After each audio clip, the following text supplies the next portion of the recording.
Everyone, I wanted to do a quick video to catch up with you guys, to let you know all about my last trip to Massachusetts, where basically I wanted to share with you some of the amazing results that we had with law enforcement, police officers, shooting accuracy, stability, reaction time, and their overall coordination. I think you guys would appreciate some of this information, and I apologize for the delay. Lots have been going on, but before I start, I just wanted to say that none of this would have been possible without the state of Massachusetts, my good friend Jason, and it all began with Charles Poliquin.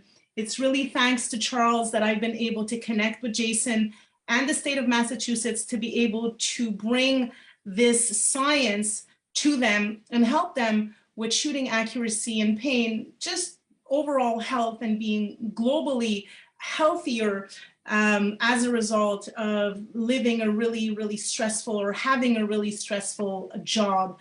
As we know, law enforcement, police officers are the ones that probably live with the most stress because, let's face it, their entire lives are put at risk every single time. So it's really important to give them critical tools to be able to manage their stress. But what was really interesting this time is that we actually took these tools and we recorded them with a force plate to show if we can actually have a difference, not only with their posture, but with their foot posture, with their energy expenditure, and of course, with their shooting accuracy, but most importantly, with their blood pressure and grip strength. Now, for those of you that don't know, Charles Poliquin was the one who said to me that he wanted me to show if by correcting posture, we can actually have an effect on grip strength. And that was all that he cared about. And later on, he said to me, you know what, screw grip strength, let's go with the shooting accuracy. And I'm super happy to say that finally in 2022, we've been able to demonstrate that. So let me show you my screen so that I can explain to you some of the specific assessment that we went through. All right, so the first thing that we did is we assessed the officers. We went through a total of 12 officers. And we wanted to do pre and post, obviously, and pre-assessment. So what does their posture look like in the sagittal plane? Do they have any tilts in the frontal plane? And do they have any rotations in the transverse plane? Following that, we had a qualified person on hand to take their blood pressure. And then we had police officer coaches to basically take their grip strength. I then proceeded with analyzing their foot posture, so basically their overall weight bearing distribution, the center of mass, how well are they fighting gravity, are they leaning more on one side in comparison to the other. We then projected this onto what I refer to the circle of health, so any peaks that you see that are outside the bullseye would be considered pathological. So our goal really was to aim to get all of these peaks right inside the bullseye. Now their foot posture and this energy expenditure is then, of course, there are other numbers that we can associate to that as far as how much movement are they actually borrowing within the surface. So in other words, are they wasting energy standing upright? How are they breathing? And what is their overall energy expenditure and mitochondrial fatigue?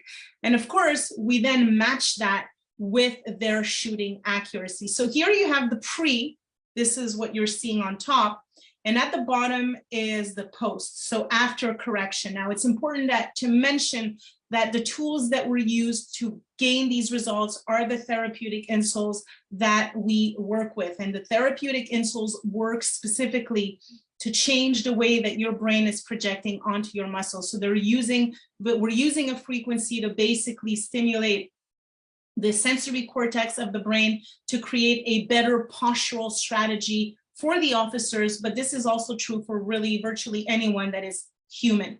And there's more information on our website in regards to the therapeutic insoles. We did use the therapeutic model for those of you that are wondering. So pre-assessment, this was done on March 10th. We can see that the head is 7 fingers in front of the plumb line. So this would be someone who has somewhat of a forward head posture. Then their cervical curvatures were accentuated. We're looking here for a number of number 4, and we can see that their curvatures were at number 8, which is an increase in cervical curvatures. They have an anterior scapular plane. We're expecting to find a number 0 here.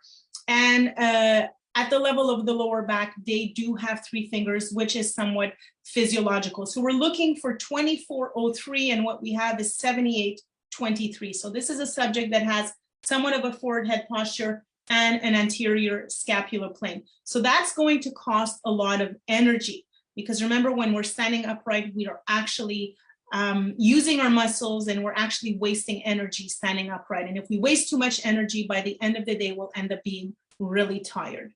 Number 2, we took their blood pressure, and this particular officer had a blood pressure of 158/105, and their grip strength was 151 pounds. And we only tested this on one side, which was their dominant hand. Moving forward to their foot posture, which is what we can see right here, you'll appreciate that their left foot, the number in red, shows the weight-bearing surfaces. So in other words, their full body weight is leaning, or is there a symmetry between the two, and are they leaning more on one side? And what we can see here is that this officer specifically had 52.3% of his entire body weight on the left and 47.7% on the right. And of that, the top numbers represent the forefoot and the below numbers represent the rear foot. We can see that there is a whopping 30% of his entire body weight on his right heel. So leaning mostly to the left, but on the right heel. So this just gives us an appreciation of his postural strategies and how he's actually standing in an upright posture before moving. Now, if we look at the circle of health, and let me zoom in on that for you to give you a better appreciation of this.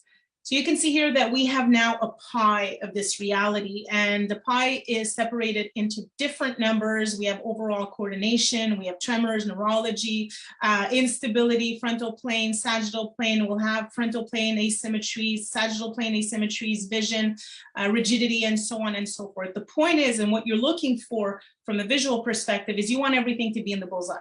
And you can see here that he has a little bit of peaks over here. He has a little bit of rigidity as far as neurology is concerned. So there's something going on, and what we want to determine is if his foot posture is actually creating this instability. Because remember, if you have an imbalance with your foot posture, which he does over here, what's going to end up happening is that your overall stability and the way that you manage your head posture on your shoulder, on your pelvis, and through your feet, that's going to be compromised. So we might have a little bit of vestibular issues, and we might see a little bit of rigidity because your nervous system is basically sensing that you're unstable.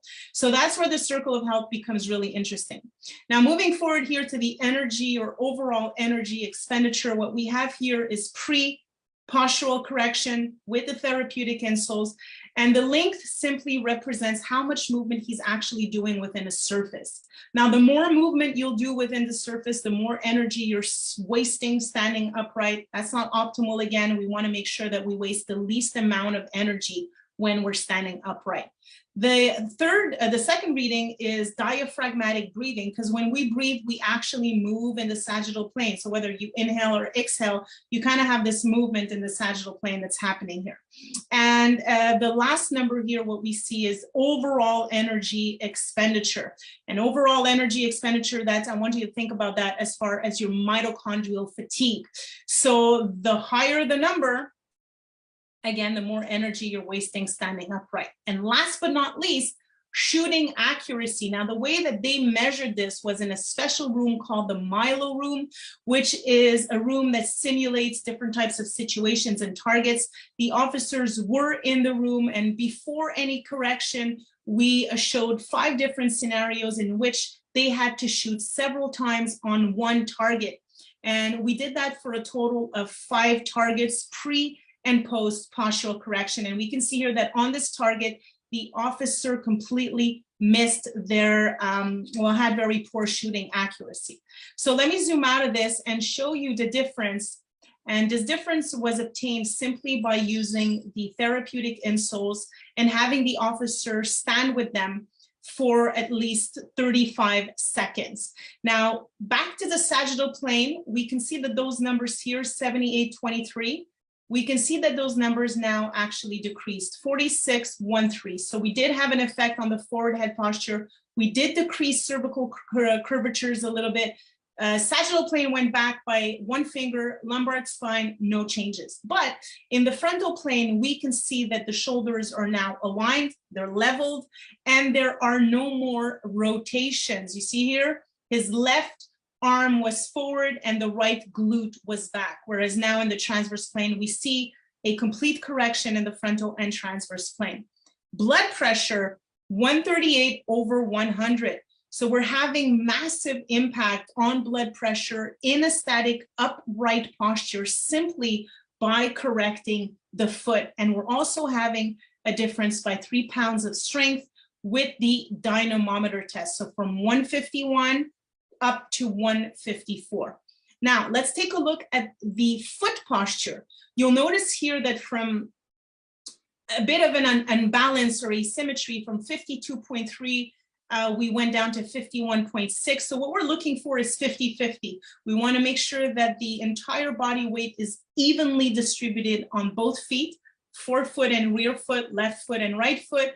And we can see here that we more or less have more of a 25% scenario going on here. And he seems to actually have switched his postural strategies as far as his right rear foot. Remember, he had 30% of his entire body weight on the right rear foot. Well, that now switched over to the left. Now let's take a look at the circle of health. Look at that. Isn't this amazing? So from all of these different peaks that he had over here, we can now see that there's a full correction with the bullseye as far as the circle of health is concerned.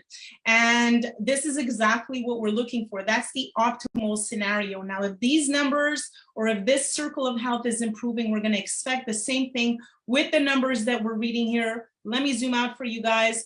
So we can see that from 137.6, we improved his energy expenditure down to 110.5. That's square millimeters of movement. The breathing, diaphragmatic breathing improved as well from 25 to 19. And the energy expenditure here wasn't too bad. 49 is actually pretty good, but we, even in these numbers, we were able to improve him to 28. Now check out the shooting accuracy. You see, from missing the target to kind of getting the target over here. So let me superimpose these graphs for you to give you a better appreciation of this, the circle of health. We can see pre and post. If we superimpose those two graphs together, check out the differences. So this tells us that there's been quite a difference as far as the officers' postural strategies. They're no longer wasting energy standing upright. We can actually see also the difference with foot posture, with the sagittal plane, frontal plane, transverse plane. We can see this also with the force plate. These are the same numbers we saw before, but let me show you a full aspect, a full-blown aspect of the shooting accuracy. So in target number 1, I think that visually it speaks for itself, missing the target and boom, getting it right in the bullseye. As far as target number 2, we can see here an improvement as well. Target number 3, missing the target, getting it in the bullseye. That was the image that we saw before. And this was another scenario where we're completely or somewhat missing the target and again, getting the target right in the bullseye. So this can make the difference between life and death for any officer. And of course, the goal was to be able to demonstrate whether or not we can have an immediate impact on posture. I know that we can because we've been doing it since 2006, but what was really cool to bring to the forefront is to actually see these numbers with these officers and see if we can improve their blood pressure and grip strength as posture is being corrected. And so I hope that you guys enjoyed this video. I hope that this made sense. There's so much more that I'll be sharing with you later on. I'm actually working on giving you more information about some of these studies. And this was on March 10th, 12 officers in total. And I want to take a moment again to thank Charles Poliquin for making this possible. So I hope that you guys are doing well, and we'll talk very soon.